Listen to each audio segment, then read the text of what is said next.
জুমার দিন যে সুবহানাল্লাহিল আযীম ওয়া বিহামদিহি 100 বার পড়বে, সূর্য ডুবা পর্যন্ত সুযোগ আছে।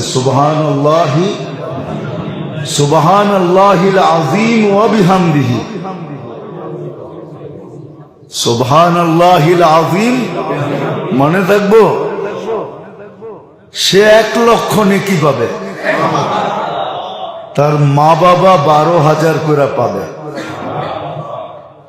কিতাবে লেখা আছে, এক ছেলে পড়তো, কিছুদিন পরে মা স্বপ্নে দেখছে, তো মা বলতেছে, বেটা তুই যে পড়তেছিলি প্রত্যেক জুমায়, আর আমি 12,000 করে পাইতেছিলাম, আজকে পুরা হয়ে গেছে, এই জন্য আল্লাহ আমাকে আযাব থেকে খালাসি দিয়ে দিয়েছে। আমাদের পড়া উচিত সুবহানাল্লাহিল আযীম, মনে থাকবে? হ্যাঁ।